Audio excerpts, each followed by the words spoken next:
Dieu, viens à mon aide. Seigneur, à notre secours. Gloire au Père et au Fils et au Saint-Esprit, au Dieu qui était et qui vient, pour les siècles des siècles. Amen.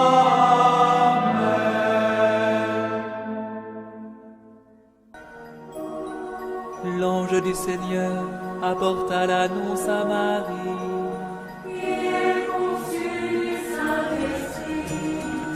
Voici la servante du Seigneur. Qu'il me soit fait selon ta parole.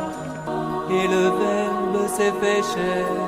Et il a habité parmi nous. Je vous salue, Marie, comblée de grâce.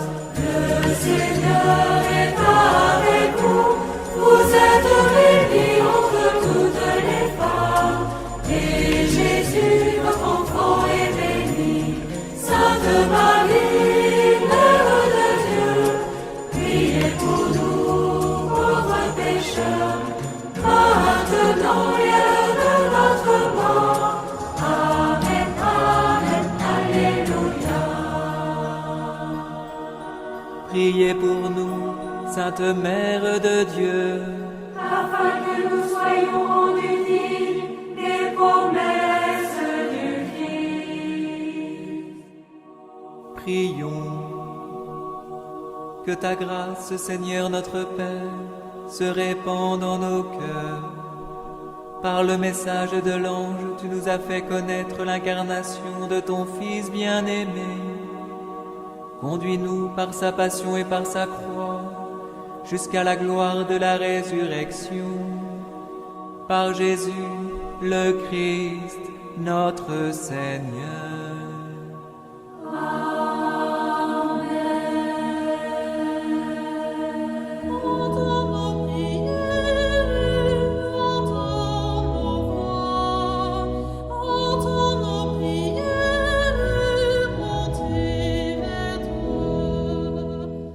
Seigneur, dans le silence de ce jour naissant, je viens te demander la paix, la sagesse, la force. Je veux regarder aujourd'hui le monde avec des yeux tout remplis d'amour, être patient, compréhensif, doux et sage, voir au-delà des apparences tes enfants, comme tu les vois toi-même, et ainsi ne voir que le bien en chacun. Ferme mes oreilles à toute calomnie. Garde ma langue de toute malveillance. Que seules les pensées qui bénissent demeurent en mon esprit. Que je sois si bienveillant et si joyeux, que tous ceux qui m'approchent sentent ta présence. Revêt-moi de ta beauté, Seigneur, pour qu'au long de ce jour, je te révèle. Amen.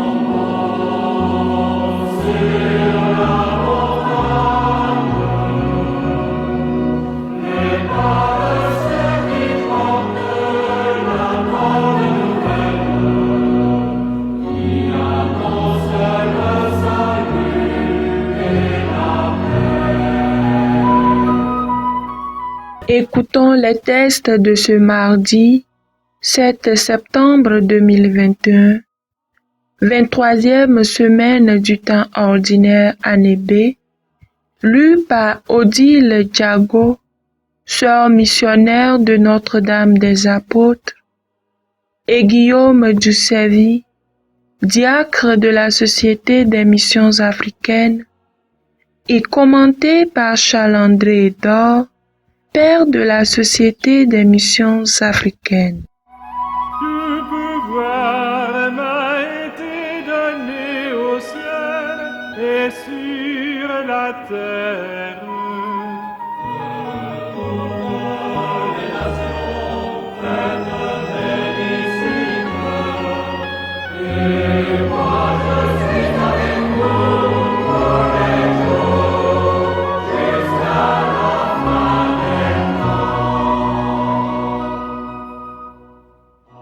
Première lecture.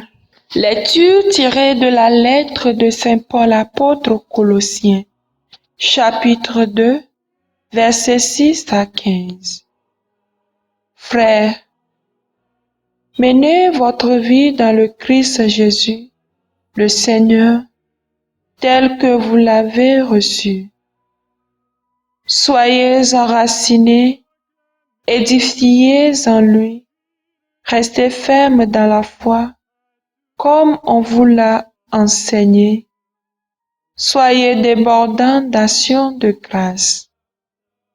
Prenez garde à ceux qui veulent faire de vous leur proie par une philosophie vide et trompeuse, fondée sur la tradition des hommes, sur les forces qui régissent le monde, et non pas sur le Christ.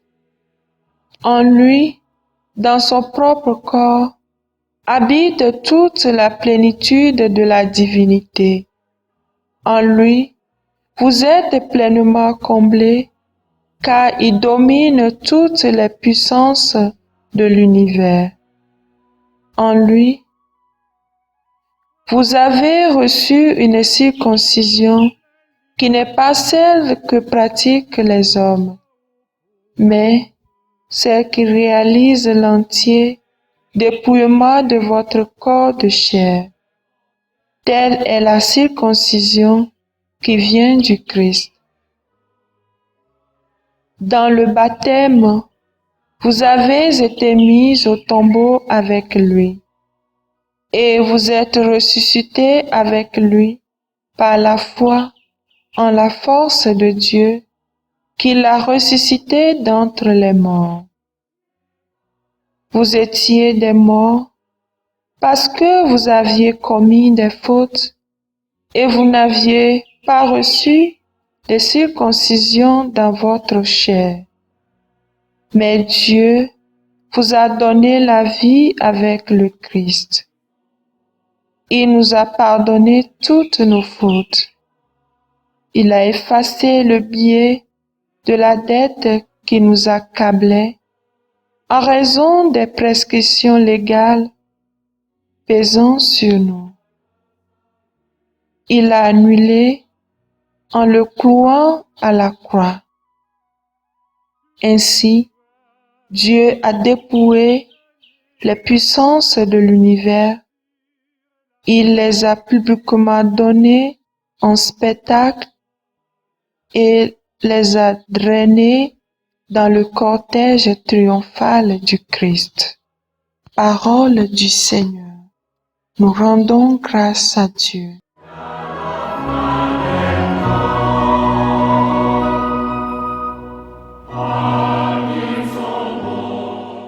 Veuillez répéter après moi le repos du psaume 144. La bonté du Seigneur est pour tous. Je t'exalterai, mon Dieu, mon roi. Je bénirai ton nom toujours et à jamais.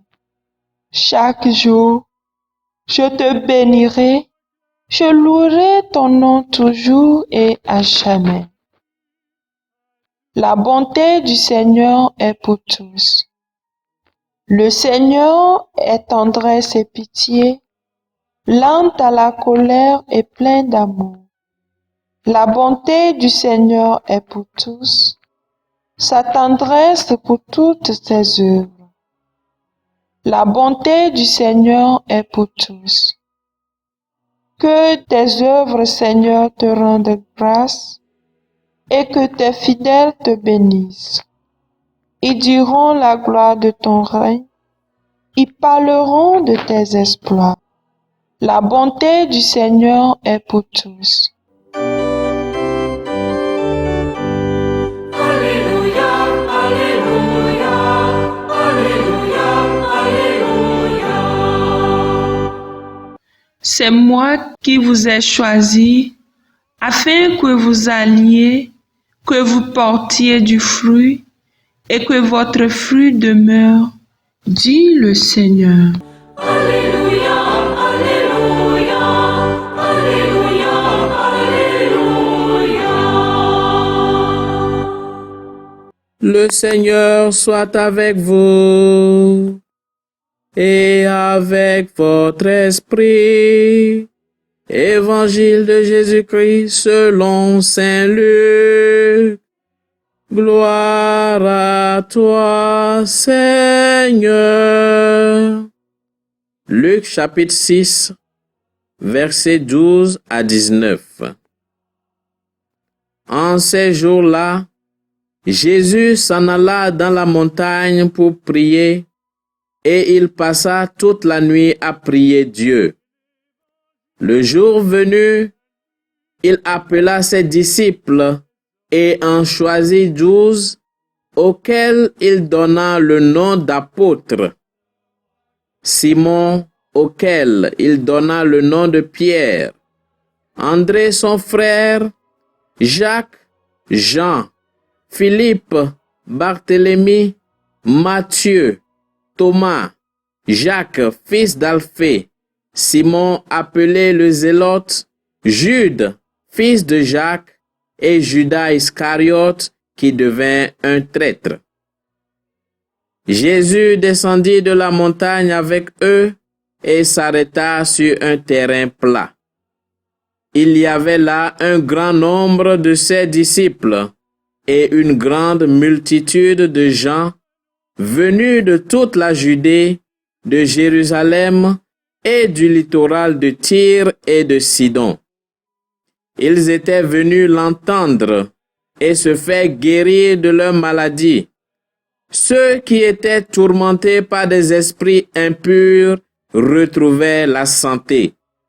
Et toute la foule cherchait à le toucher parce qu'une force sortait de lui et les guérissait tous.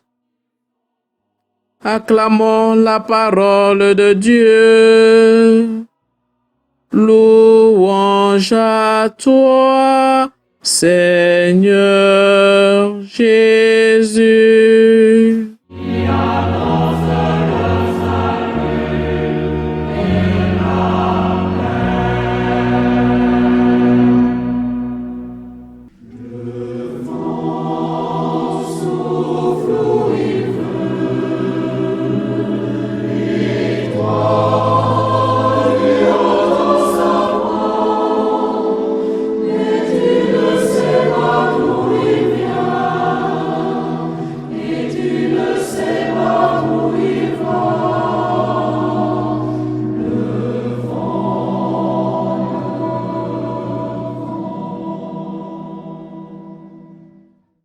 Le passage évangélique d'aujourd'hui donne un bref compte-rendu de l'appel des apôtres et de la mission de prédication et de guérison de Jésus.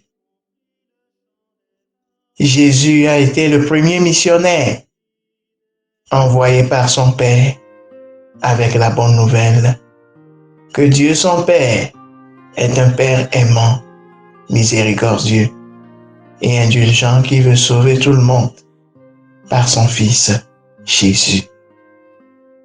L'évangile d'aujourd'hui décrit comment ce premier missionnaire a choisi et habilité tous aux futurs missionnaires comme apôtres pour continuer la mission.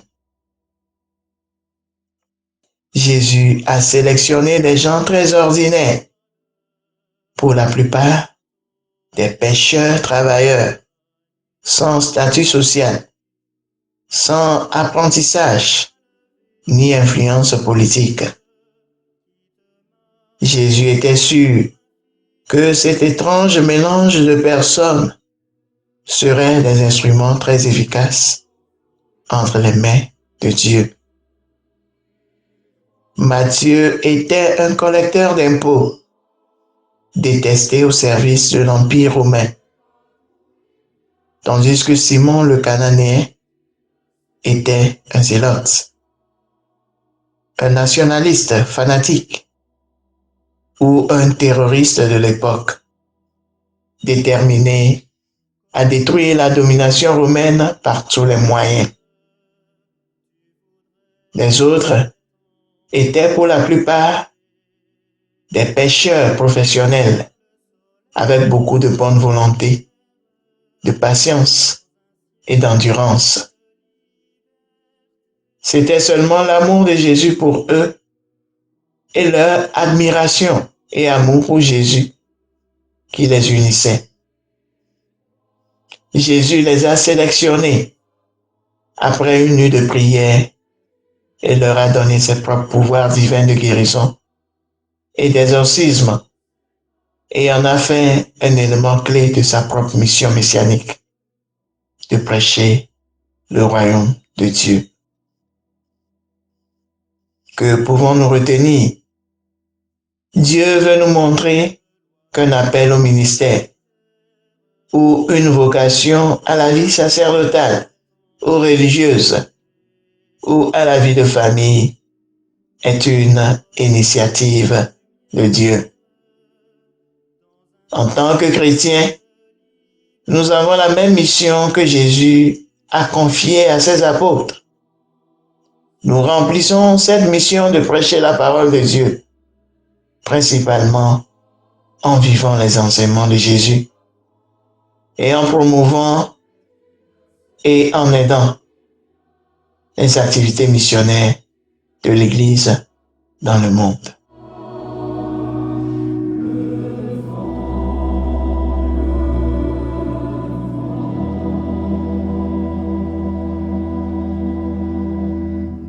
Le Seigneur soit avec vous.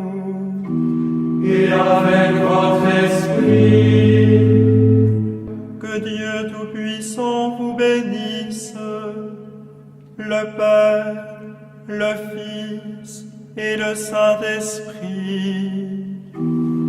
Amen.